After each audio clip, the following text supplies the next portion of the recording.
तो मेरे भाई कैसी चल रही एग्जाम की तैयारी। और इस सर आपने एक ऐसा सवाल पूछ लिया, हमारी एकदम फटी पड़ी है और आपने बीच में सवाल ठोक दिया। यार एक बात बताऊं, डर लग रहा है ना, लगने दो। क्योंकि जो रैंक 1 लाएगा उसको भी डर लग रहा है, बचे हुए रैंकर्स को भी डर लग रहा है, मुझे भी लगा था, आपके जो भी फैकल्टीज जिनसे आप पढ़ रहे हो उन सबको भी लगा था, राइट। तो डर लगना इज वेरी नॉर्मल, उसको एकदम हाइप मत करो, उस डर में ही पढ़ते रहो, उस डर में जीने की आदत डाल लो, उस डर के साथ खुश रहना सीख जाओ और पढ़ाई करते रहो मस्त। डर तो लगेगा, वो पूरा पढ़ लोगे तो भी लगेगा, वो एग्जाम उसी को तो कहते हैं। और ऊपर से जब सीए फाइनल का एग्जाम हो तो डर लगना बनता भी है ना। ये दिन भी तो फिर वापस नहीं आएंगे, एक बार सीए बन जाओगे तो, और किस्मत और ब्लेसिंग्स रहे तो इसी बार आप सीए बन जाओ, तो शायद ये दिन ही कभी एग्जाम देने का वापस ना आए लाइफ में। तो एंजॉय कर लो यार, इस टाइम को भी एंजॉय कर लो। यस। सो भाई साहब, इस वीडियो में हम लोग डिस्कस करेंगे सारे नए क्वेश्चंस जो इंस्टीट्यूट ने ऐड किए हैं अपनी आरटीपी एमटीपी एग्जाम पेपर में। तो ये वीडियो सारे क्लास स्टूडेंट्स के लिए तो कंपलसरी है ही, और अदरवाइज भी हर एक स्टूडेंट देख सकता है। मैं थोड़ा सा पहले बैकग्राउंड दे देता हूँ what this video is about. Do you people know, for every attempt हम अपना न्यू क्वेश्चन बाय आईसीएआई वाला फाइल लेकर आते हैं, है ना। जस्ट एक सेकेंड दो मुझे, इट सीम्स कि वो आया नहीं है, एक सेकेंड। जी बॉस, मिल गया। तो आपको पता होगा कि यार हर हम लोग हर अटेम्प्ट में न्यू क्वेश्चन बाय आईसीएआई वाला फाइल लेकर आते हैं। इस फाइल में कंपाइलेशन होता है पिछले 4 से 5 अटेम्प्ट में पूछे गए सारे नए क्वेश्चंस, प्रैक्टिकल और MCQs in the institutes RTP MTP exam paper, वो सबका कंपाइलेशन इस फाइल में। तो आपने पिछले 2 साल में, आप बोल सकते हो कभी भी बैच लियो, मुझसे लियो, किसी और से बैच लियो, अपनी बैच के जो क्वेश्चन बैंक विच इज आउटस्कैनर है वो आपके अटेम्प्ट तक के लिए, मतलब जब आपने बैच ली थी तब तक के लिए फुल्ली अपडेटेड थे। अब उसके बाद पिछले 1 से 2 सालों में, 2.5 सालों में इंस्टीट्यूट ने जो भी एग्जाम पेपर आरटीपी एमटीपीज रिलीज की उसके सारे नए क्वेश्चन और एमसीक्यूज इस फाइल में है। तो अज्यूमिंग अगर आपने किसी और से भी लेक्चर्स लिए हैं और उनके बुक्स में पुराने क्वेश्चन सारे अपडेटेड है तो नए क्वेश्चन इस फाइल में है, you are already all set for your exam along with the existing notes that you have in this particular file. Perfect, मतलब इसके बियॉन्ड आपको कुछ भी रेफर करने की जरूरत नहीं है। सर ये फाइल जैन 26 की एमटीपी तक अपडेटेड है, मतलब इसमें जैन 26 के आरटीपीज भी आ चुकी है, सितंबर 25 का एग्जाम पेपर भी आ चुका है और पीछे सब कुछ आ चुका है, राइट। सर ये फाइल कहां से डाउनलोड कर सकते हैं? टेलीग्राम चैनल से डाउनलोड कर सकते हैं, डिस्क्रिप्शन में इसका लिंक मैं दे देता हूं, पहली चीज। दूसरा, सर आप इस वीडियो में क्या सॉल्व कराओगे, मेरी बात ध्यान से देखना, एक बार सुन लो हाँ, ताकि बाद में डाउट नहीं आए कि सर ये क्या चल रहा है। सुनो सर, इसमें Jain, wait wait wait wait, एक सेकेंड दे दो। इसमें सर जैन 26 की एमटीपी, जैन 26 की आरटीपी और सितंबर 25 का एग्जाम पेपर, इन 3 जगह से पूछे जाने वाले नए क्वेश्चन सारे हम लोग सॉल्व करेंगे, करेक्ट। सर व्हाट अबाउट इसके पुराने वाले क्वेश्चंस का वीडियो सॉल्यूशन? तो ये जहां वीडियो आपको मिल रहा है ये एक प्लेलिस्ट है, राइट। इस प्लेलिस्ट का लिंक भी डिस्क्रिप्शन में मैं दे देता हूं। इसके अगर आप जस्ट पीछे वाला वीडियो उस प्लेलिस्ट में रेफर करेंगे तो सिमिलर वीडियो हमने सितंबर 25 अटेम्प्ट के लिए भी रिलीज किया था, तो उसमें सितंबर 25 आरटीपी, सिमिलरली सितंबर 25 एमटीपी, और अगर मई 25 के एग्जाम पेपर में कुछ नए क्वेश्चंस होंगे तो उसका वीडियो सॉल्यूशन डिस्कस किया है। तो एक सिंगल फाइल आपको ये वाली आप डाउनलोड कर लो, बट उस फाइल्स के अगर वीडियो सॉल्यूशन देख रहे हो तो हर अटेम्प्ट में हम लोग एक वीडियो रिलीज करते हैं। इस अटेम्प्ट में इस वीडियो में क्या कवर होगा आपको वो क्लियर है, प्रीवियस वीडियो देख लोगे तो उसके सॉल्यूशंस भी मिल जाएंगे। तो कुछ may be half an hour 45 minutes के वीडियो वो देख के आप अपना complete conceptual clarity, complete coverage from exam point of view ले सकते हो। इतना सिंपल सा भाई साहब ये प्लान है। यस बॉस, चलो भाई डन। तो फाइल एक ही बार डाउनलोड करनी है, वीडियो मल्टीपल रेफर करना पड़ सकते हैं, बट छोटे छोटे वीडियोस प्लेलिस्ट का लिंक भी इसके डिस्क्रिप्शन में मिल जाएगा। सिमिलर थंबनेल है, बस अटेम्प्ट्स आपके चेंज होते चले जाएंगे। डन, तो आ जाओ भाई। अच्छा एक और चीज बता देता हूं, बहुत इंपॉर्टेंट बात बोल रहा हूं कि थियोरी का मैराथन सितंबर 25 अटेम्प्ट के लिए अपलोड किया था। 2-2.5 घंटे में 4 इंपॉर्टेंट थियोरी चैप्टर्स जो अराउंड 20 मार्क्स के पूछे जाते हैं, वो भाई साहब आपके फुल्ली उस मैराथन में कवर्ड है और बहुत अच्छी क्लैरिटी से, बहुत अच्छे कवरेज के साथ कवर्ड है। मस्ट वॉच वीडियो है, राइट। सेकंड, आउटस्कैनर जो अपना क्वेश्चन बैंक है, इस आउटस्कैनर में इसमें सुपर 125 क्वेश्चंस हमने चूज किए, राइट, जो आपके एलडीआर्स हैं। वो 125 क्वेश्चंस अगर आपको एक वीडियो सोल्यूशन में मिल जाए तो आपको मजा नहीं आ जाएगा। सुपर 125 क्वेश्चन के वीडियोस भी हमने अपलोड किए, राइट, 2 वीडियोस हैं, राइट, 2 पार्ट्स में पूरा डिस्कशन है। हमने सिर्फ कॉन्सेप्ट ही हमने सिर्फ क्वेश्चन ही डिस्कस नहीं किए, उस क्वेश्चन पे 1 मिनट एक्स्ट्रा स्पेंड करके उससे रिलेटेड कॉन्सेप्ट्स भी हमने डिस्कस कर लिए, उसका बैकग्राउंड डिस्कस कर लिया, ताकि आपको ऐसा ना लगे क्वेश्चन की और चीजें गायब, आपके माइंड में कंफर्ट भी रहे कि हाँ यार इस कॉन्सेप्ट का यहाँ एप्लीकेशन किया गया। तो मस्ट वॉच वीडियो है, आपका इतना कॉम्प्रहेंसिव, कंप्लीट और कॉन्फिडेंस दिलाने वाला रिवीजन होगा सुपर 125 क्वेश्चंस वाली वीडियोस में। यस, तो आ जाओ भाई, starting our discussion with September 25 exam paper में पूछे गए नए क्वेश्चंस का। Sir starting with question number 1, क्या बोल रहा है, एक सेकेंड। बैटरी इसकी गई हुई है, राइट, चेहरे पे स्माइल बरकरार रखें, टेंशन वाली कोई बात नहीं। आप ये वीडियो एक दिन एग्जाम के पहले भी देख रहे हो तो भाई स्माइल करके देख लो, सांस तो ले लो यार, ठीक है। आ जाओ, PN Limited submit the following detail for the financial year 31st March 25। क्या फाइनेंशियल डिटेल्स है, इक्विटी शेयर्स कंपनी के 1,50,000 है, करंट मार्केट प्राइस 12 है, 10% डेट 2 लाख है, cash and cash equivalent 5 lakh है, ग्रॉस प्रॉफिट कंपनी का 12 लाख है, इनडायरेक्ट एक्सपेंस दिया है, डिप्रिसिएशन दिया है, RF, RM, बीटा और एप्लीकेबल टैक्स रेट दिया है। Yes, just a second. Hello ma'am, मेरा एक रिकॉर्डिंग चल रहा है, I will call you back. जी जी। तो भाई साहब, हमें अबव इन्फॉर्मेशन के बेसिस पे क्या क्या करना है, सबसे पहले cost of equity of the company find करना है। आपको ऐसा नहीं लग रहा है ये सी इंटर वाला क्वेश्चन हो गया? सर अगर RM है, RF है, बीटा है तो कॉस्ट ऑफ इक्विटी मतलब मजाक है क्या? Sir 16 - 7 multiplied by 0.8 + 7 give me 14.2 as my CAPM cost of equity, ठीक है। अर्निंग्स पर शेयर बताना है। सर अर्निंग्स पर शेयर के लिए तो पैट मतलब EAES, earning available to equity shareholder divided by number of share लेते हैं। हाँ जी, तो सर पैट तो दिख ही नहीं रहा है, पर पैट फाइंड आउट करने की व्यवस्था दिख रही है क्या, अरेंजमेंट्स है क्या? हाँ सर, ग्रॉस प्रॉफिट दिया है, उससे नीचे नीचे एक्सपेंस डिडक्ट करते चले जाते हैं। फॉर एग्जांपल ग्रॉस प्रॉफिट है मेरा 12 लाख का, उसमें से 5 लाख का अगर इनडायरेक्ट एक्सपेंस डिडक्ट कर दें जिसमें डिप्रिसिएशन नहीं आया, इंटरेस्ट भी नहीं आया, तो एबिटा आ जाएगा। 12 - 5 गिव यू 7 लाख का एबिटा। एबिटा में से सबसे पहले डिप्रिसिएशन डिडक्ट किया जाएगा 30,000 का, तो सर मेरा एबिट आ गया 6,70,000। 7 लाख - 30 670। मेरे पास डेट है 10% ऑफ 2 लाख रुपी, तो 20,000 का उस पर इंटरेस्ट डिडक्ट कर लो तो 650 का PBT है। अब अगर 650 पे अगर 20% हमने टैक्स रेट दिया तो 130 का टैक्स आ जाएगा और 5,20,000 पैट बचेगा। प्रेफरेंस डिविडेंड तो है नहीं, तो वो पूरा पैट इक्विटी वालों का हो गया, divided by 1,50,000 share give me 5,20,000 divide by 1,50,000 share, sorry हाँ, 5,20,000 divide by 5,20,000 divide by 1,50,000 share is 3.46666। 3.47 is the amount of EPS जो एग्जामिनर ने हमसे पूछा। मतलब एग्जाम का क्वेश्चन और किस्मत कितनी अच्छी, कितना आसान, के मजा ही आ गया। Sir value of equity if applicable EBITDA multiple is 4। EBITDA multiple का मतलब होता है EV एबिटा रेशियो। अगर कंपनी का EV एबिटा रेशियो 4 टाइम्स है तो कंपनी की इक्विटी वैल्यू कितनी? सर EV एबिटा मल्टीपल, अगर आपके दिमाग में रिलेटिव वैल्यूएशन क्लिक होता है तो do you agree sir EV EBITDA multiple जब हम लोग हमारी कंपनी के एबिटा में मल्टीप्लाई करेंगे तो एंटरप्राइज वैल्यू आ जाएगा। हाँ जी, ratio into my parameter will give me my enterprise value, उसमें से अगर डेट और कैश की वैल्यू एडजस्ट कर दे तो equity value of the company आ जाएगी क्या? बिल्कुल हाँ। तो सर कंपनी का एबिटा 7 लाख है, इनटू मल्टीपल 4 टाइम्स है, सो 7 × 4 गिव मी 28 लाख का। 7 × 4, 1 सेकेंड, हाँ मुझे ना एक और फाइल आपके लिए ओपन करनी है, hold on for a second. जो फाइल मुझे आपके लिए ओपन करनी है वो ये भी है यार, जो मैं फाइल ओपन करना चाह रहा हूँ इसमें मजा नहीं आ रहा है। Hold on for a minute. Hold on for a minute. चलो कोई नहीं, तो 1 मिनट बाद वो मैं आपको फिर से दिखा दूंगा। आप एक सेकंड होल्ड कर सकते हो प्लीज, थोड़ा सा, बस 1 मिनट के लिए वेट फॉर अ सेकेंड।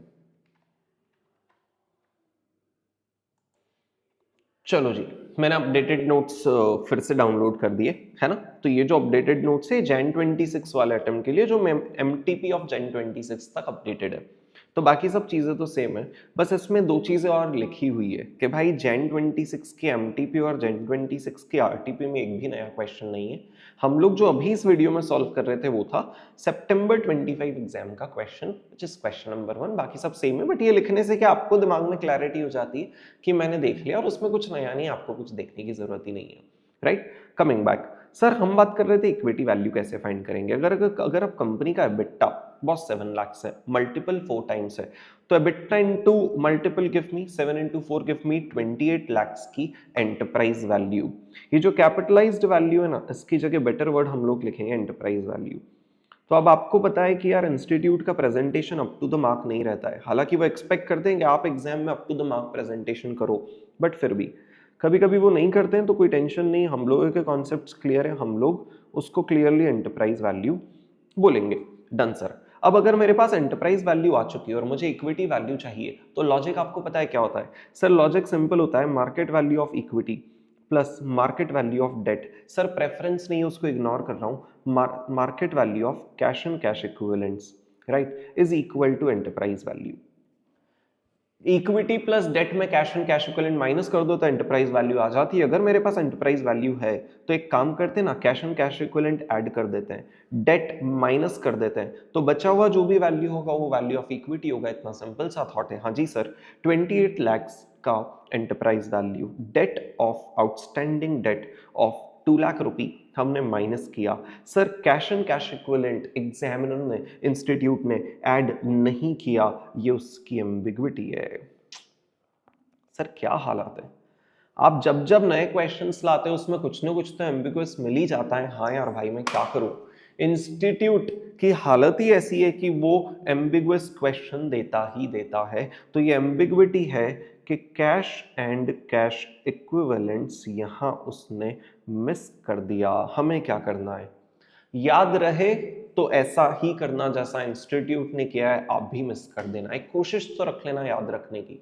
अगर नहीं रहे तो इतना ज्यादा टेंशन मत लेना, क्योंकि पूरे एफएम में इतने सारे एम्बिगुअस क्वेश्चन है, आप कैसे टैकल करोगे? और आप अकेले नहीं हो, पूरा इंडिया का स्ट्रगल है।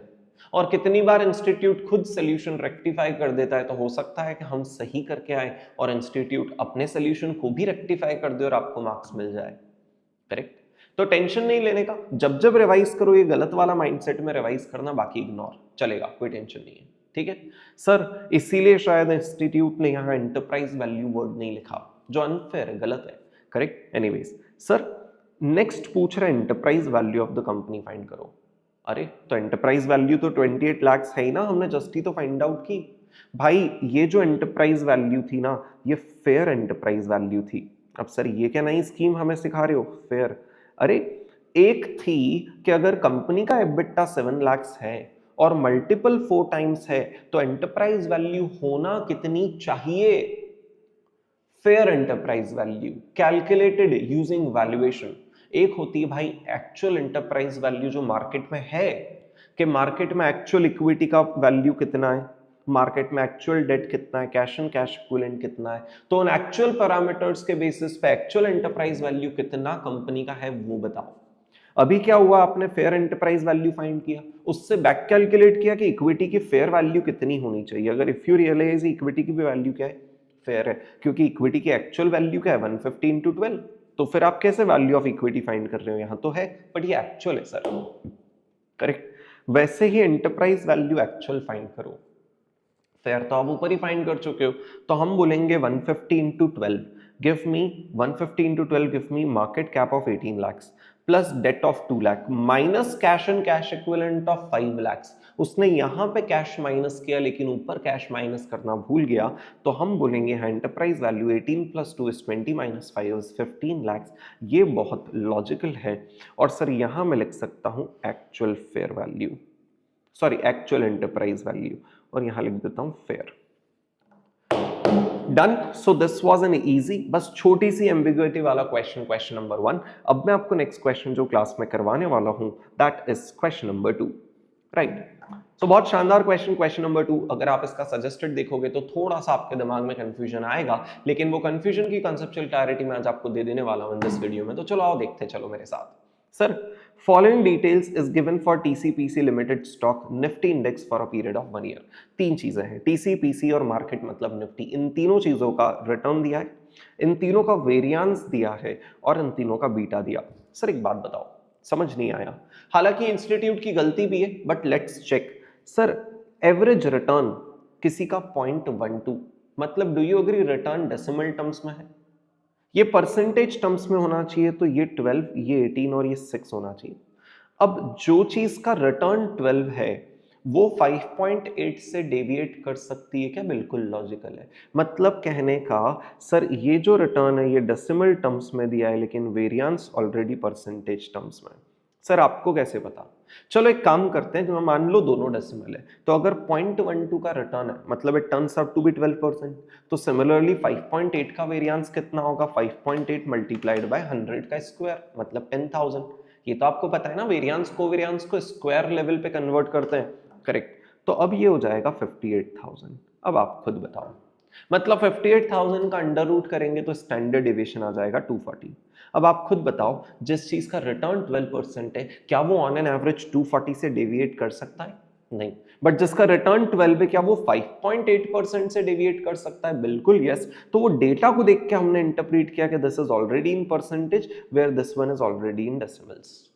आप कनेक्ट कर पा रहे हो? थोड़ा सा स्ट्रगल इंस्टीट्यूट जो चीजें क्लियर नहीं करता है उस वजह से है, लेकिन ये एम्बिग्विटी नहीं है। और मैंने अपने हर रिवीजन लेक्चर में, हर पावर बैच में, हर आउटनोट्स के उस सेशन में मैंने बोला है कि भाई पोर्टफोलियो मैनेजमेंट में पर्टिकुलरली यूनिट्स का ध्यान आपको रखना ही रखना है। Do you agree to it? In fact आपको एक बात बताऊं, अभी वो जो सुपर 150 क्वेश्चन किए ना, इसमें मैंने नवंबर 23 एग्जाम या मई 23 एग्जाम का एक बहुत शानदार क्वेश्चन किया था रिवर्स कैलकुलेशन का, राइट। इनफैक्ट शायद वो उस वीडियो में सुपर 125 क्वेश्चंस की जो पार्ट 1 है जिसमें पोर्टफोलियो मैनेजमेंट डिस्कस किया है, राइट, उसमें आपको वो क्वेश्चन मिलेगा जहां बीटा और risk free rate reverse calculate करना होती है और पार्ट 3 में सिक्योरिटी मार्केट लाइन बनानी होती है, जहां साइमल दो इक्वेशंस बनती है, एक्स और वाई वाली दो इक्वेशंस बनती है और फिर एक्स और वाई माइनस करते हैं सब्स्टिट्यूशन मेथड से, करेक्ट। तो वहां भी मैंने आपको बताया था कि डेसिमल्स कितना इंपॉर्टेंट है, बीटा 0.8 0.7 है और पोर्टफोलियो में 50-50% का लोकेशन है। हमें सिस्टमैटिक अनसिस्टमैटिक बताना है कंपनीज के रिस्क। सर कंपनी का अगर टोटल वेरिएंस 5.8 और 4.8 है तो वेरिएंस लेवल में से इसमें से अगर सिस्टमैटिक माइनस कर दे तो अनसिस्टमैटिक आ जाएगा। इंडिविजुअल कंपनी का अनसिस्टमैटिक फाइंड करने का सिर्फ और सिर्फ एक तरीका होता है, total minus systematic is unsystematic. Systematic का रिदम याद है, फ्लो याद है, फॉर्मूला नहीं बोल रहा हूं। रिदम ये था कि मार्केट कितना रिस्की इतना, और मार्केट की अगर सिस्टमैटिक रिस्क इतनी तो मेरी सिस्टमैटिक रिस्क मार्केट के कंपैरिजन में कितने टाइम? सर इतनी। अगर मेरी पोर्ट सिक्योरिटी का नाम ए है तो standard deviation of the market multiplied by मेरी सिक्योरिटी का beta at squared level gives me the systematic variance of my stock. देखें सर कंपनी का एसडी है 2.1, मेरा बीटा है 0.8, तो 2.1 into 0.8 into equal to is 2.82%। 2.82%। कहां गया भाई? हेलो एक सेकेंड, हाँ माय बैड।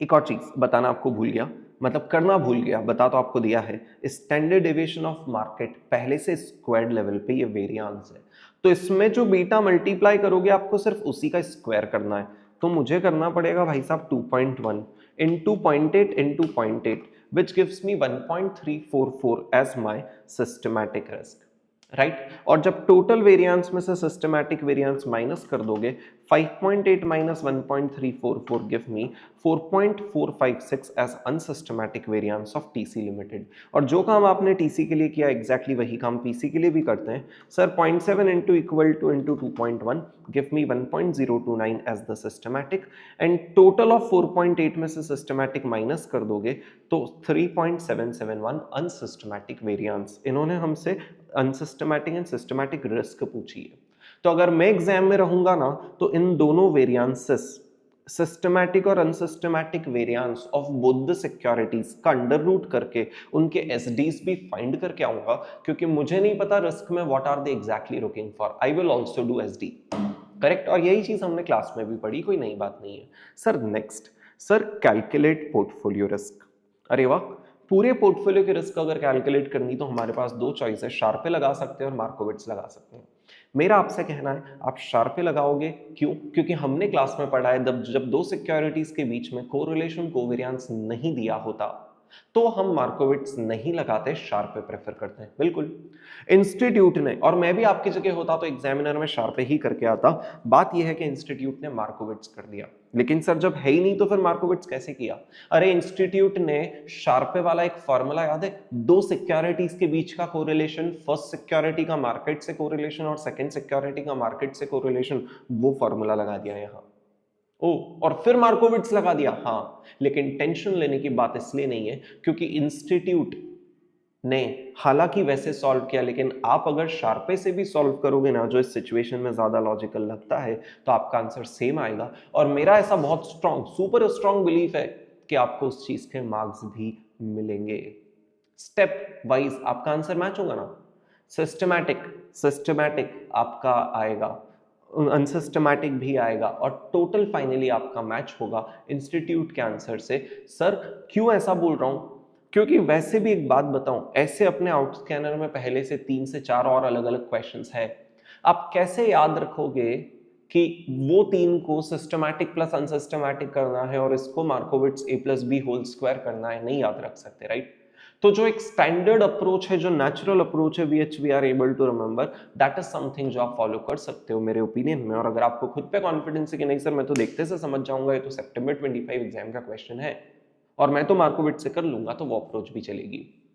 करेक्ट, मार्कोविट्स वाली अप्रोच एक बार इनकेस से दिखा देता हूं, इन्होंने कहा की है। सर वो जो होता है ना अपना formula, correlation between security A and security B is equal to correlation between security and market and A and market and correlation between B and market, right? तो अब कोरिलेशन के बारे में अगर हम देखें तो प्लीज थोड़ा सा यहाँ पे आप लोग ऑब्जर्व करना। क्या मैं बोल सकता हूँ बीटा? क्योंकि सर हमें सिक्योरिटीज का बीटा दिया गया, कोरिलेशन नहीं दिया, तो क्या मैं बोल सकता हूँ beta of any security A is correlation of A with market into standard deviation of security A divided by standard deviation of market. तो अगर ये वाले नंबर की जगह मैं ये रखना चाहूं तो can I say beta of security A, right, multiplied by beta of security A multiplied by standard deviation of market divided by standard deviation of security A. क्या मैं बोल सकता हूं ये कोरिलेशन हो गया between the two securities? Sir similarly sir beta of security B into standard deviation of market divided by standard deviation of security A, security B. क्या इसको इस तरीके से लिख सकता हूं? हाँ जी सर लिख सकते हो। अब आप एक बात बताओ, correlation between the two securities हम उन सिक्योरिटीज के बीटास की मदद से फाइंड कर रहे हैं। Similarly covariance between the two securities की जब आप बात आती है तो कोवेरियंस क्या होता है? Sir correlation between security A B multiplied by standard deviation of A multiplied by standard deviation of B. Otherwise सोच लो कोरिलेशन का फॉर्मूला क्या होता है? Covariance divide by SD into SD ना। वैसे ही कोवेरियंस का फॉर्मूला क्या हो जाएगा? Correlation into SD into SD. तो अगर correlation between the two security है, राइट, और which is this particular number, और अगर उसको मुझे कोवेरियंस बनाना है बिटवीन सिक्योरिटी ए बी, तो मैं क्या बोलता हूं? सर इसमें एसडी ऑफ सिक्योरिटी ए और SD of security B multiply कर दो। जब मल्टीप्लाई करते हैं SD of security and SD of security B, sir SD से एसडी ऑफ ए और बी कैंसिल हो जाते हैं, इफेक्टिवली बचता है beta of security A beta of security B into standard deviation of market का square which is variance of market. तो दो सिक्योरिटीज के बीच का कोवेरियंस, एक सेकेंड, शार्पे के लॉजिक से मतलब सिक्योरिटी ए का correlation with the market, B का कोरिलेशन विद द मार्केट की फर्दर मॉडिफाइड इक्वेशन से आ सकता है which is beta of first security into beta of second security into standard deviation of market का स्क्वायर मतलब variance of market. ये direct formula भी एग्जामिनर यूज करता है, हमें उसकी कभी नीड ही नहीं लगी, हमने किया नहीं। तो ऐसे करके अगर एक बार आपका कोवेरियंस आ जाए तो A square plus B square plus 2ab वाली टर्मिनोलॉजी यूज करना, जहां 2ab में डायरेक्टली कोवेरियंस यूज कर लेना। याद है वो 2ab वाली टर्मिनोलॉजी जहां हम बोलते हैं weight of A into weight of B into covariance A B, जहां कोवेरियंस ए बी ने रिप्लेस कर दिया SD of A SD of B and correlation को। यस, ये यूज करना। हम लोग अभी क्लास में आपके कंफर्ट के लिए एक और सिस्टमैटिक अनसिस्टमैटिक वाला डिस्कशन कर रहे हैं ताकि आपको कनेक्ट हो जाएगा, हाँ यार भाई आंसर तो फाइनली मेरा मैच करता ही है। डन। इनके अकॉर्डिंग जो टोटल रिस्क आ रही है for the portfolio, it is turning out to be 3.238 as the variance of the portfolio. Standard deviation is 1.8. Correct. अपन करते हैं सिस्टमैटिक अनसिस्टमैटिक।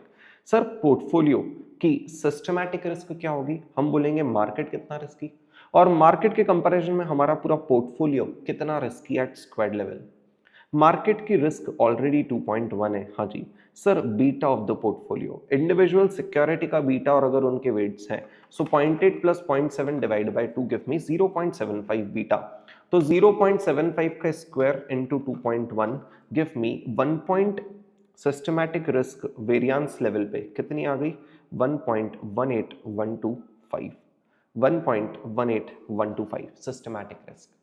सर पोर्टफोलियो की अनसिस्टमैटिक रिस्क क्या इंडिविजुअल सिक्योरिटीज की अनसिस्टमैटिक से आ सकती है? हाँ जी सर बिल्कुल। तो फॉर्मूला होता है sir unsystematic risk of security A square into weight square plus unsystematic risk of security B square into weight square. अगर रिस्क ऑलरेडी वेरिएंस लेवल पे है तो सिर्फ वेट्स के स्क्वायर मल्टीप्लाई करने हैं उनमें, right. So 0.5 into equal to into 4.456 m plus 0.5 into 3.771 m plus memory recollect हो जाता है सर 2.05675। ये हो गया अनसिस्टमैटिक रिस्क। तो सिस्टमैटिक रिस्क और अनसिस्टमैटिक रिस्क को जब वेरिएंस लेवल पर ऐड करते हैं तो हमारा टोटल रिस्क आ जाता है। सर एक बार जस्ट नंबर्स वैलिडेट करते हैं। 0.5 into equal to into 4.456 m plus and 0.5 into equal to into 3.771 m plus 2.056 and 1.18125। तो 3 टोटल वेरिएंस जो आ जाता है पोर्टफोलियो का 3.238 turns out to be the total variance, which is what people in the class हमारा total variance मार्कोविट्ज से भी आ जाता है। तो आपने सिर्फ ये सीखा कि भाई शार्पे से कैसे कैलकुलेट करता है, but at the same time आपने इस डिस्कशन में ये भी सीख लिया कि शार्पे से करो या मार्कोविट्ज से करो आंसर सेम आएगा, subject to the condition that, सबसे इंपॉर्टेंट लाइन सुन लो, subject to the condition that Markowitz के लिए कोवेरिएंस बिटवीन द सिक्योरिटी या कोरिलेशन बिटवीन द सिक्योरिटीज जो है वो शार्पे वाले फॉर्मूले से आए हो। कौन सा शार्पे का formula? Correlation between security A B is correlation between A and market and correlation between B and market. अगर इससे नहीं आए, जहां कोरिलेशन कोवेरिएंस वो जो ओरिजिनल मार्कोविट्ज की मेथड है ना dx इनटू dy, अरे मेरा मुझसे डेविएशन इनटू मेरा सामने वाले से डेविएशन और उसका जो आप एवरेज करते थे, राइट, कोवेरिएंस फाइंड करने के लिए पॉसिबल रिटर्न्स वाली जो 8 और 10 कॉलमनर टेबल्स बनाते थे, उससे करोगे तो आंसर डिफर कर सकता है, बाकी इससे करोगे तो मार्कोविट्ज और शार्पे का आंसर हमेशा मैच होगा। That was question number 2 part B. Sir वापस से बोल रहे हैं फंड एलोकेशन 60-40 किया तो आपका सजेशन क्या है? तो इस केस में क्या करना पड़ेगा? 60-40 के केस में एक बार वेटेड एवरेज रिटर्न फाइंड करना पड़ेगा, वेटेड एवरेज रिस्क मतलब अगेन पोर्टफोलियो की रिस्क फाइंड करना पड़ेगी, शार्पे या मार्कोविट्ज जो भी फॉलो करो कर लेना, और बता देना कि दोनों पोर्टफोलियो में से रिस्क पर्सपेक्टिव से कौन सा बेटर है और रिटर्न पर्सपेक्टिव से कौन सा बेटर है। दोनों में से पोर्टफोलियो 150-50, पोर्टफोलियो 260-40, दोनों में से जिसका रिटर्न बेटर हो वो बेटर पोर्टफोलियो बता देना, दोनों में से जिसकी रिस्क कम हो वो बेटर पोर्टफोलियो बता देना। दैट इज पार्ट सी जो आप खुद से अपने लेवल पर मैनेज कर सकते हो। हमें यहाँ कैलकुलेशन 3 डिजिट्स तक करना था, वो आपका पार्ट है, वो आप देख लेना। डन। इस क्वेश्चन में यहाँ पे एक ऑल्टरनेटिव देखोगे, इसकी नीड नहीं है, आप तो सिंपल रिटर्न और रिस्क पॉइंट ऑफ व्यू से अपना ज्ञान दे देना, ठीक है जी। इसकी ऑल्टरनेटिव वाले पार्ट को मत देखना, कोएफिशिएंट ऑफ वेरिएशन की नीड नहीं है। क्वेश्चन नंबर 3 एक्चुअल में बहुत अच्छा और बेसिक क्वेश्चन है, बहुत ही अच्छा रिवर्स कैलकुलेशन का क्वेश्चन है। इनफैक्ट अगर आप म्यूचुअल फंड का रिवीजन अपनी साइड से कर चुके हो तो वीडियो को पॉज कर लो, पॉज करके question in the form of challenge right now in the class solve करने की कोशिश करो, आपको मजा आएगा। और अगर आप क्लास स्टूडेंट्स हो तो मस्ट ट्राई, क्योंकि आप क्लास में भी इतने सारे चैलेंज क्वेश्चंस करते हो ना मेरे साथ, तो ये भी कर दो एक मेरे लिए। यस, तो आ जाओ भाई। ये क्या कह रहा है? 2024 में राज ने एक लमसम इन्वेस्टमेंट किया म्यूचुअल फंड में और उसके ऊपर उन्होंने 0.05 का एंट्री लोड भी पे किया, ठीक है, per unit. By the end of year NAV appreciated by 13.6, जितना भी उन्होंने एनएवी था वो 13.6 से एनएवी बढ़ गया। Fund declared a total capital gain and dividend of 5 rupees per unit. Dividend और कैपिटल गेन मिला के 5 रुपए का डिस्ट्रीब्यूशन पर यूनिट किया, which were reinvested at year end NAV of 25। दो तीन चीजें पता चल गई। रीइन्वेस्टेड वर्ड से पता चल गया भाई ये तो डिविडेंड रीइन्वेस्टमेंट प्लान है। दूसरा, कौन सी एनएवी पे रीइन्वेस्ट हुआ, 25, और वही मेरी ईयर एंड की भी एनएवी थी, तो क्लोजिंग एनएवी मिल गई, उसी पे रीइन्वेस्टमेंट हुआ, ये पता चल गया, और डिविडेंड रीइन्वेस्टमेंट प्लान है ये भी पता चल गया। इन्वेस्टर एज अ रिजल्ट, जब वो रीइन्वेस्टमेंट हो गया तो एज अ रिजल्ट मेरी जो क्लोजिंग नंबर ऑफ यूनिट थी वो 15,000 थी ईयर एंड पर। सर क्या बात है, बहुत सारी इंफॉर्मेशन दे दी उन्होंने हमें, ठीक है जी। Fund also charge exit load of 1% if redeemed within a year. अगर आप एक साल के अंदर रिडीम करोगे तो 1% का एग्जिट लोड लगेगा। इन्वेस्टर 20% टैक्स ब्रैकेट में है। इन्फ्लेशन रेट 4.5 का था ड्यूरिंग द ईयर। हमें बताना है number of units purchased bye Raj at the beginning of the investment. अब मैं आपको एक बात बताऊं, मैंने अगर आपको मेरी क्लासेस में या रिवीजन लेक्चर्स में एक पर्टिकुलर लाइन याद हो तो ऑटोमेटिकली आपका क्वेश्चन सॉल्व हो जाता है। मैंने कहा जब भी डिविडेंड रीइन्वेस्टमेंट का क्वेश्चन आएगा तो एक इक्वेशन जो डिविडेंड रीइन्वेस्टमेंट की स्पेसिफिकली है वो तो यूज होगी ही होगी कि भाई मेरी opening number of unit plus the units which got reinvested give me closing number of unit। Sir कितनी यूनिट्स रीइन्वेस्ट हुई, हम बोलेंगे मेरी ओपनिंग थी N0, उस पे जो भी मुझे particular amount of dividend sir, सर कितना मिला, 5 रुपए का मिल गया, ठीक है sir, total amount of dividend आ गया।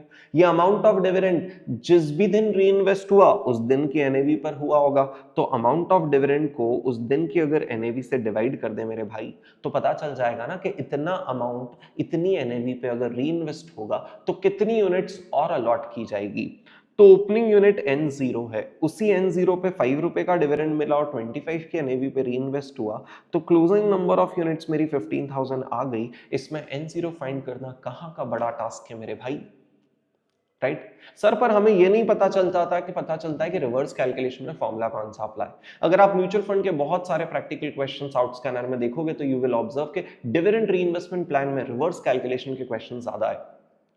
जब एग्जामिनर रिटर्न दे दे कहीं ना कहीं इन द सोल्यूशन, तो रिटर्न वाला फॉर्मूला यूज करा करो कि भाई return is equal to NAV1 into N1 minus NAV0 into N0। वो जो टोटलिटी पे डिविडेंड रीइन्वेस्टमेंट का रिटर्न का फॉर्मूला है, टोटलिटी बेसिस का P1 माइनस P0 वाला फॉर्मूला, करेक्ट, बट टोटलिटी पे। सर ये जब लगेगा जब रिटर्न दिया हो, जब रिटर्न ना दिया हो, ओपनिंग क्लोजिंग नंबर यूनिट्स दी हो, तो ये लगेगा। इन दोनों के अलावा डिविडेंड रीइन्वेस्टमेंट प्लान में फार्मूला ही कौन सा है जो यूज होता है। कोई सा भी practical question of dividend reinvestment उठाकर देख लो in the entire out scanner, you will not find any question of dividend investment solved other than these two formulas।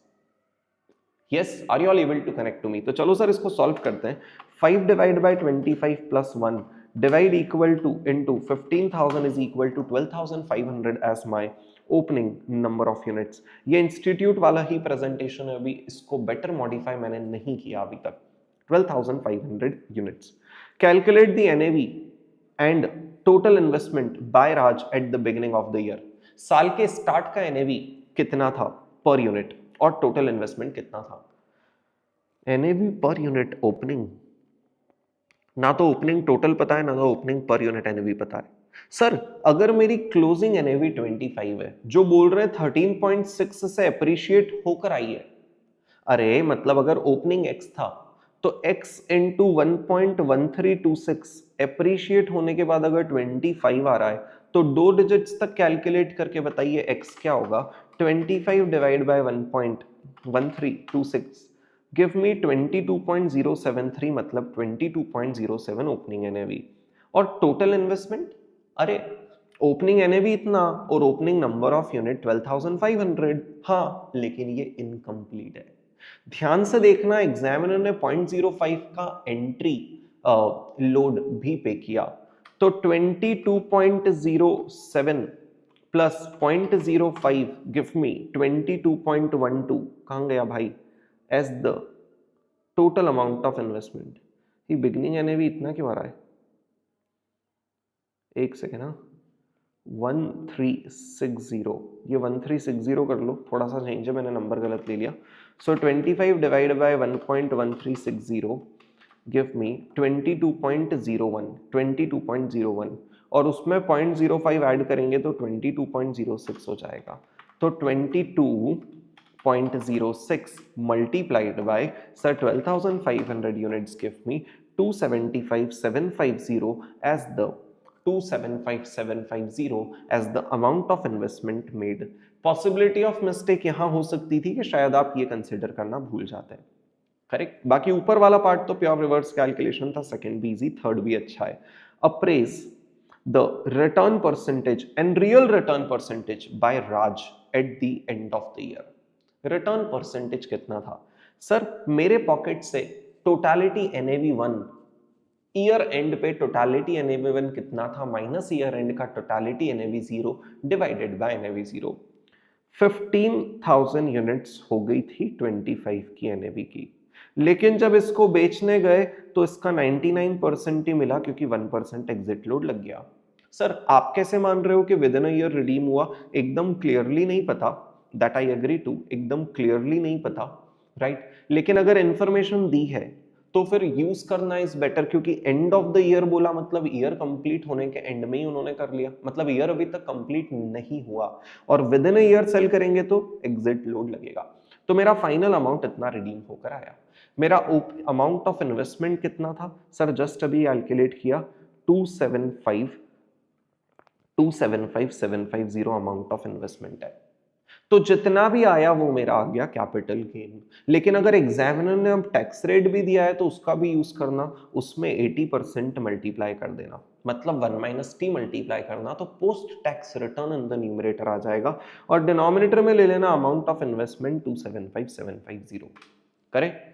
तो सर 15,000 यूनिट्स सेल की at an NAV of 25 multiplied by 99% मतलब 371,250 मुझे return finally cash inflow आया। Minus 275,750 initial outflow with entry load. 275,750 में entry load included है तो वो minus किया तो 95,500 नेट गेन आया, minus 20% is 76,400 is the numerator I have earned after tax. Divided by 275,750 gives me 27.706, 27.71%। जो इन्होंने टेबल में प्रेजेंट किया, आप चाहो तो अपने हिसाब से सिंपल स्टेप्स में प्रेजेंट कर सकते हो, कोई बाउंडेशन ही नहीं है, राइट। स्टेप वाइज का मतलब ये नहीं होता है कि cut to cut presentation match हो, हर स्टेप के एंड में आंसर मैच हो जाए, is the point. Sir 27.71 is the return. Sir अगर इन्फ्लेशन रेट 4.5 है तो रियल कितना? अरे अपना जो रिलेशन नहीं होता है 1 plus return which is nominal is equal to 1 plus return which is real into 1 plus inflation. बस वही तो काम करना है। अगर 1 प्लस नॉमिनल रिटर्न है which is 1.2771 is equal to 1 plus real return multiplied by 1.045 which is inflation. तो solve कर लो ना, 1.2771 divided by 1.045 minus 1 is 22.21%. People in the class is the real return you have earned is what this is saying. Yes. तो नया question but बिल्कुल logical, without any possibility of ambiguity, बहुत शानदार question. अगर ये क्वेश्चंस आप खुद से सॉल्व कर पाते हो ना तो मेरा दिल एकदम, मेरा मन बहुत खुश हो जाता है कि wow we have learned the things that way in the class. Yes people, question 4th again सितंबर 25 का अच्छा लॉजिकल क्वेश्चन, एक बार देखते हैं क्वेश्चन क्या बोल रहा है, राइट। सर जस्ट 1 मिनट दीजिए, लेट मी हैव वाटर, जब तक क्वेश्चन रीड तो करो मेरे भाई, come on.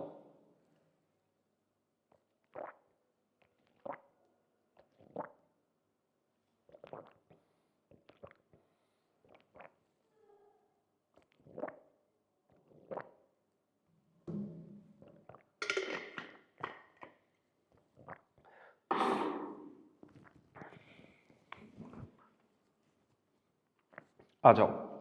ABC Limited share is currently traded at a price of 192.5 per share. ABC Limited का शेयर प्राइस इतने पे ट्रेड हो रहा है। Ronnie is planning to purchase the share of the company for this purpose he has taken the service of financial analyst. तो financial analyst ने क्या information दी कि भाई before tax required rate of return debt preference और common equity share का इतना इतना परसेंटेज है। So required KD cost of preference और कॉस्ट ऑफ इक्विटी आ गया, लेकिन अभी सब प्री टैक्स है। The company's target capital structure is 20, 30 and 50। Respective capital structure का वो भी आ गया, एक बार लिंक कर लेना। डेट ये है, सेकंड प्रेफरेंस है और थर्ड कॉमन स्टॉक है। चलो ठीक है। Market value of company's debt 275 है एंड इट्स, एक सेकेंड, प्रेफरेंस, वो टाइपिंग मिस्टेक सिर्फ इस फाइल में हुआ है, एग्जाम में कोई टाइपिंग मिस्टेक नहीं था। Preference share are valued at, it's preference share are valued at 120 million. ये एक्चुअल में पूरा ऐसा है, ठीक है जी। ABC's free cash flow to the firm, अरे वाह, मतलब अब तो ये वैल्यूएशन की साइड जा रहा है। ये क्वेश्चन एफसीएफएफ दिया है, जस्ट एंडेड इज 125 मिलियन, जो ईयर जस्ट खत्म हुआ उसका 125 बिलियन एफसीएफएफ है, which is expected to grow at the rate of 8% forever.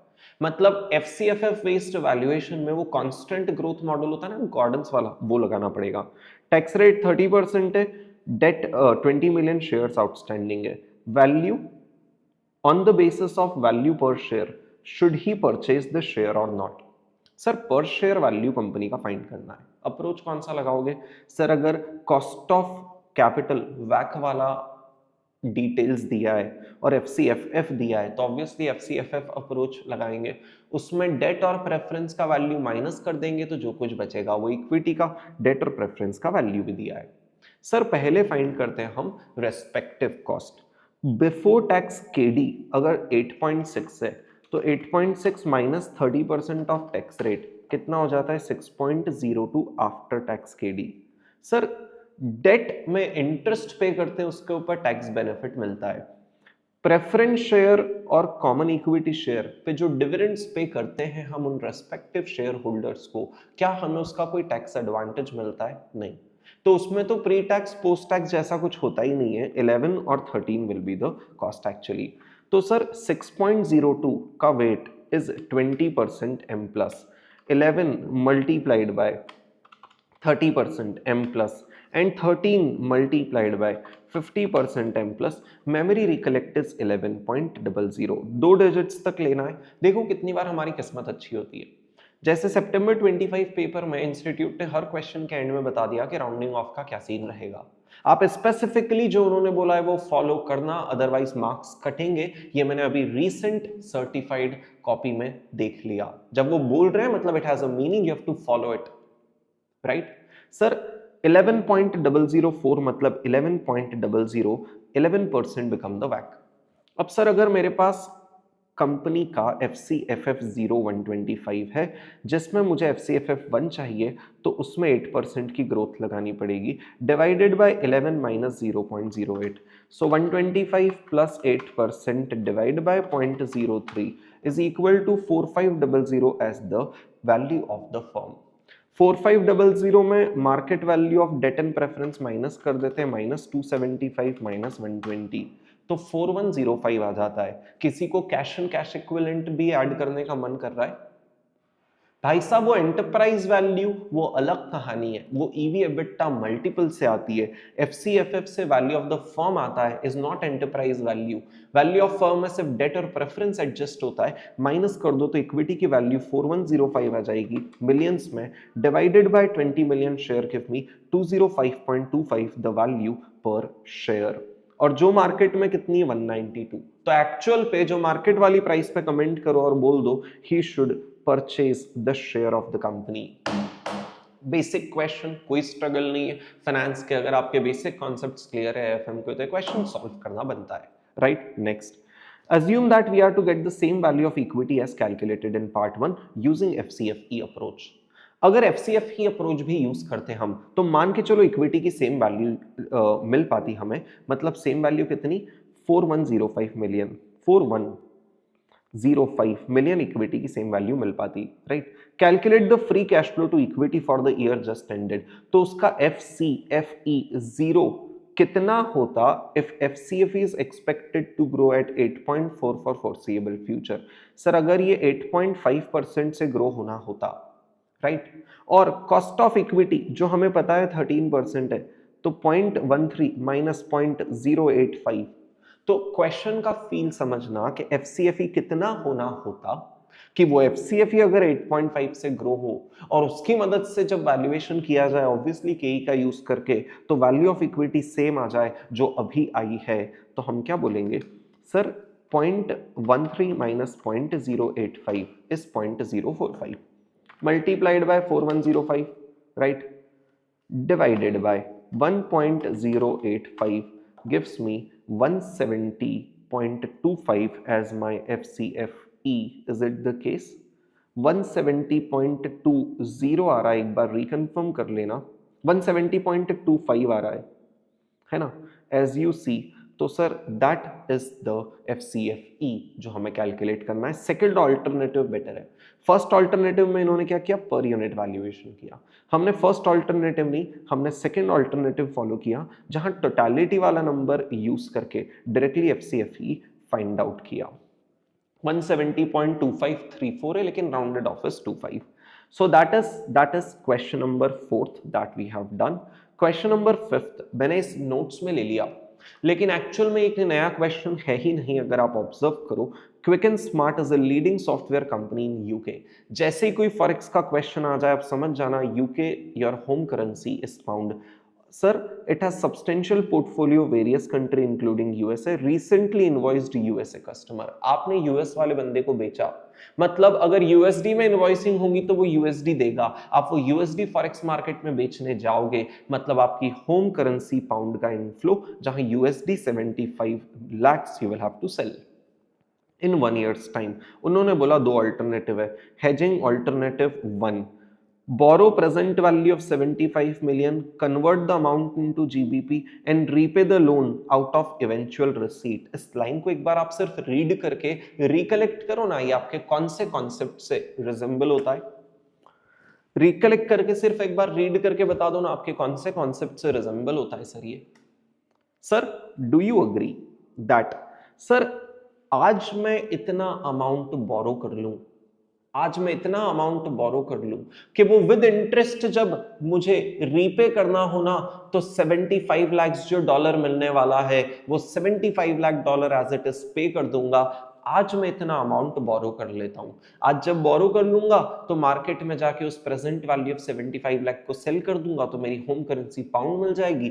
उस पाउंड को इन्वेस्ट कर दूंगा तो एक साल बाद रिडीम कितना होगा वो पता चल जाएगा। ये प्रोसेस आपको मनी मार्केट इंस्ट्रूमेंट से रिजेंबल होती हुई नहीं दिखती है? दिखती है। ये मनी मार्केट हेजिंग का क्वेश्चन है, मनी मार्केट इंस्ट्रूमेंट्स नहीं, मनी मार्केट हेजिंग का क्वेश्चन है, राइट। सर एग्जामिनर ने स्पॉट एक्सचेंज रेट्स दिए, किस्मत अच्छी है, बिडास्क नहीं दिए, और इंटरेस्ट रेट 12 मंथ और 6 मंथ के दिए, उसमें भी किस्मत अच्छी, बोरोइंग डिपॉजिट रेट अलग अलग नहीं दिए, करेक्ट। तो सर 75 लाख USD का प्रेजेंट वैल्यू मतलब 4.5 के रेट से एक साल का कितना होता है, 75 lakh divide by 1.045 gives me 71,77,033। Sir commission वगैरह इग्नोर करना है, calculate the net proceed under both the alternatives, ठीक है ना। अब इन्होंने डेसिमल्स के बारे में कुछ नहीं बोला, तो मेरा सजेशन है 2 डिजिट ले लेना चाहिए। 71,77,033.49 डॉलर मुझे आज बोरो करने हैं। मार्केट जाते हैं डॉलर बेच देते हैं, रेट पाउंड का दिया है तो डिवाइड करते हैं, तो 71,77,033 पॉइंट वो जितना भी था वो मैंने नहीं लिया, डिवाइडेड बाय 1.3128। तो जो पाउंड मुझे आज मिलेगा डॉलर्स बेचकर, बोरोड डॉलर्स को आज बेच दिया तो मुझे जो पाउंड मिलेगा, सर इन्होंने क्या करा, प्रेजेंटेशन इस तरीके से किया। हम मनी मार्केट हेजिंग का प्रेजेंटेशन कैसे करते हैं, step 1, borrow present value of 75 lakhs at the rate of 4.5 for 1 year, present value to be borrowed today is equal to, है ना, इस तरीके से लिखते हैं, तो अमाउंट बोरोड आ गया। फिर next line, sell this borrowed amount at the rate of dollar per pound 1.3128 and receive pound, फिर लिखेंगे pound inflow is equal to this. फिर स्टेप 3 में लिखते हैं invest this pound at the rate of 5% for 1 year. तो सर अगर आपको 5401,139 पाउंड मिला, मल्टीप्लाइड बाय 1.05 आप करोगे तो 5671,195.95, so 196 is the amount of pound you will have after a year using money market hedge। Similarly forward hedge में amount कितना है वो एक्सट्रीमली आसान होता है सर, अमाउंट पता है, रेट पता है, डिवाइड करके आप सीधे फाइंड आउट कर सकते हो कि 1 साल बाद पाउंड कितना मिलेगा। सिंस रिसीवेबल है तो हायर इज बेटर माना जाता है, forward is a better option क्योंकि उसमें हायर मेरा होम करेंसी पाउंड रिसीट्स ज्यादा है, higher home currency pound receipts ज्यादा है। That was question number 5 which was actually not any question। तो ये 4-5 क्वेश्चंस थे नए जो सितंबर 25 एग्जाम में पूछे गए, जो हमें डिस्कस करने थे मेरे बॉस, राइट। अब इसके पहले सितंबर 25 एमटीपी, सितंबर 25 आरटीपी और मई 25 एग्जाम पेपर में पूछे गए नए क्वेश्चंस का कंपाइलेशन बॉस नेक्स्ट वीडियो में है, जो मैं ये जो वीडियो जब एंड होगा तो जो सजेस्टेड वीडियो आएगा ना उसमें मैं डाल देता हूं। That is all you need to look for. तो ऐसे करके आपके सारे नए questions in the past 2 attempts की आरटीपीज एमटीपीज वगैरह सब कुछ कवर हो जाएगा through the videos itself. Yes, so I hope I was able to really make the video, helpful for you। अगर आपको ये वीडियो पसंद आया तो प्लीज इस वीडियो को लाइक कीजिए, चैनल को सब्सक्राइब कर लो क्योंकि ऐसे बहुत सारे बैक टू बैक MCQs, दूसरा रिविजन्स, मैराथन्स, बहुत सारी चीजें आप सबके लिए आने वाली है, right. So see all people, thank you so much, let's meet back again in the next video. और अगर वीडियो लिटरली अच्छा लगा है तो प्लीज भाई साहब कमेंट करके जरूर बताना, it motivates me. See all everyone, bye.